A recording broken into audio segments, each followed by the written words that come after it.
Imagine that you're in a time machine and you somehow reach the year 2050. What? 2050? Yes. But what do you see here? You see disaster. Now, what actually has led the earth to reach to such a point? Well, you see that there are flooding, rising of sea level, there are forest fires and many other such disasters. The air pollution has risen and the soil has lost its moisture. But all this has not happened in a flick of a hand. It has all happened over time due to various human activities as well as many other reasons. Sitting under a cozy blanket in the winter season is amazing, right? Even the earth has a blanket, an air of blanket, and that is the atmosphere. The atmosphere contains the greenhouse gases that absorbs the heat and keeps the earth warm. But what if in the winter time we take extra blankets and eventually we start feeling dizzy and sweaty? The same thing has happened to the earth, right? Due to increase in the concentration of greenhouse gases, it has become very hot.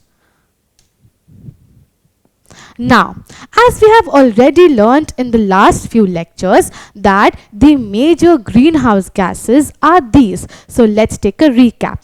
So the most abundant greenhouse gas is carbon dioxide, right? And following it we have methane, other gases, nitrous oxide and fluorinated gases. So these gases have eventually increased due to various reasons, an increase in concentration to that level that it has majorly and negatively impacted the well-being of the earth.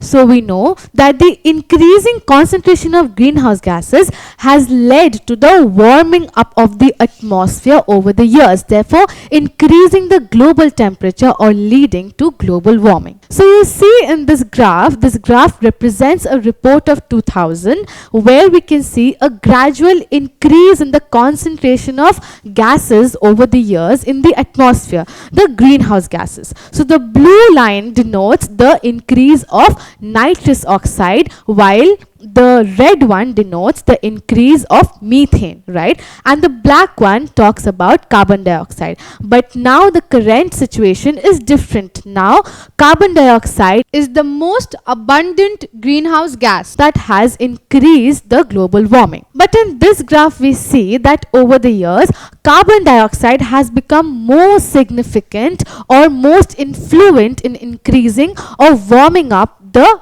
Earth's temperature. We also know that over the years, the increase in population has been a major problem.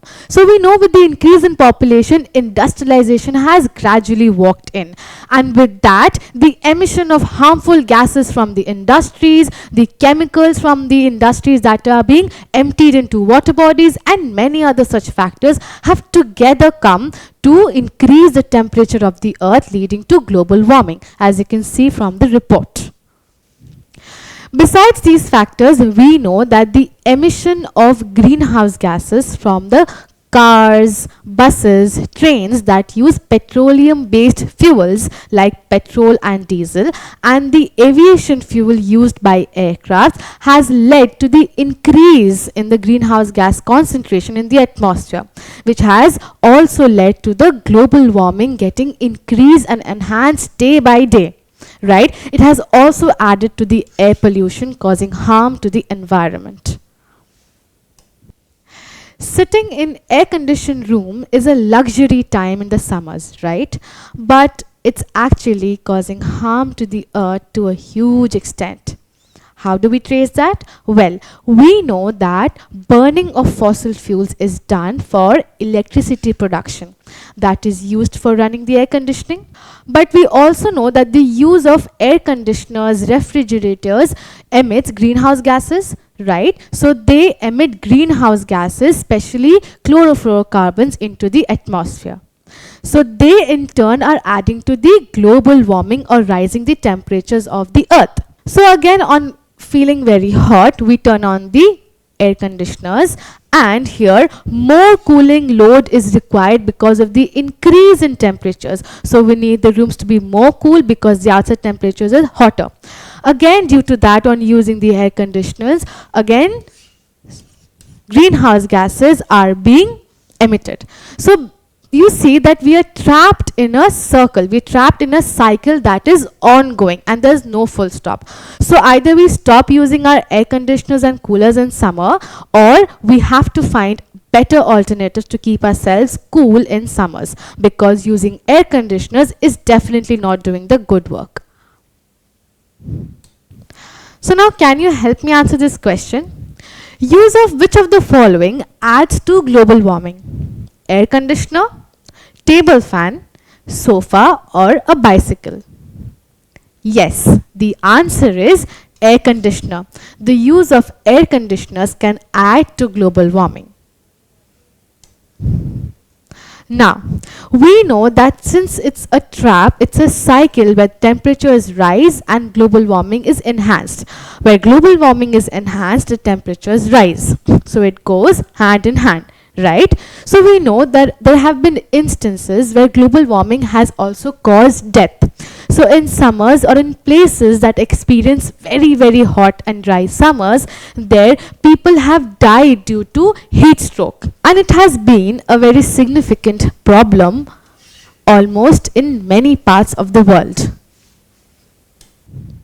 So if we take a look at the world map, we see that from a report of the world's largest study of global related mortality, we see that here, due to excess of temperatures, due to rise in the temperatures, Asia is leading in the rate of mortality. So the amount of death due to the rise in temperature has been most or maximum in Asia. And this report is of a few years back, and we see that following Asia we have Africa, followed by it we have Europe, then America, and the least is Oceania. That is mainly Australia and the neighboring countries. So we see the amount of deaths or the rate of mortality is least in Oceania, while it is most in Asia. So besides natural death, we didn't know that there will be a time where people would die due to excess or the rise in temperature.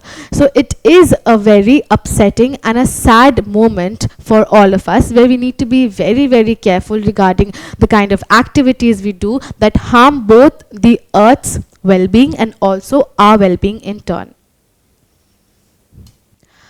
So now we know that global warming leads to the increase in temperature.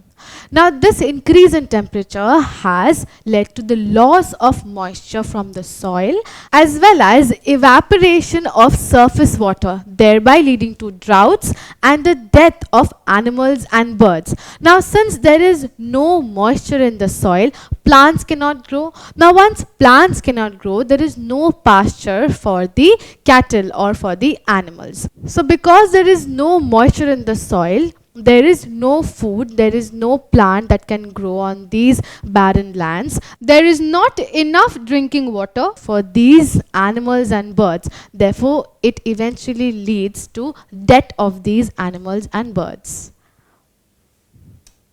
So because of global warming, the earth has become so hot that these forest fires have reoccurred again and again, and it has increased over the years. The intensity has also increased over the years. So these forest fires are very difficult to control, and they take a long period of time to cool down. So till that is done, there's a huge loss of property, life, and many other such things.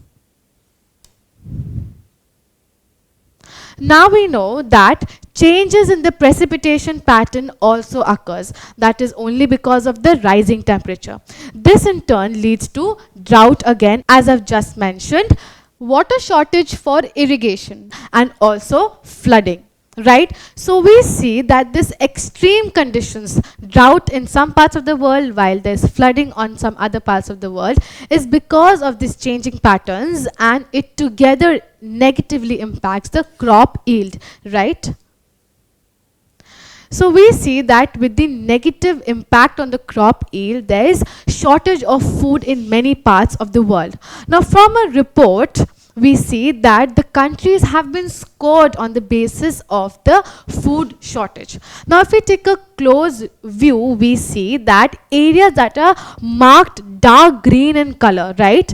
So these areas have the highest score. We see here it's 76, which means the food shortage is very less in these areas, while areas that are almost very light or have lost its color, they have the lowest score, right? Lowest score means the food shortage is very high in these areas. The food security is almost nil. Now there are also areas where there is no data about them, means research is still going on and people don't know, the scientists or researchers who are working on this don't know that what is the status of the food security in these areas. Now, we know that the heating up of the earth also leads to the heating up of the water bodies, and due to that, the aquatic life is majorly affected, mostly negatively affected. Even the beautiful corals turn white because of bleaching. It all happens because of the rising temperatures in these water bodies. Now, because of this rise in temperature in the water bodies, what happens is algae blooms occur, and these algae blooms produce toxins. These toxins tend to stress or kill fish by clogging their gills or by reducing oxygen levels in the water, thus making the life of these aquatic plants and animals very, very difficult. At home, if you take an ice cube and let it melt, you see that eventually it expands. A similar thing happens to the glaciers. The glaciers, because of the rising temperature, melts and eventually expands. This actually adds to the sea level. It increases the sea level to that extent that it can be dangerous to the coastal areas, right? The coastal areas can also get submerged due to the rising sea level, and it is very, very dangerous. We also know that Arctic region and Antarctic region fall on the polar part of the earth, right? And these are mostly covered with snow or ice. Now, because of this increasing global warming or increasing temperatures, what is happening is that these glaciers and icebergs are melting. Now, because of this melting glaciers, it is also leading to the habitat loss of these polar bears and many other such polar animals that live or survive on these icebergs. So it is a major threat to their survival.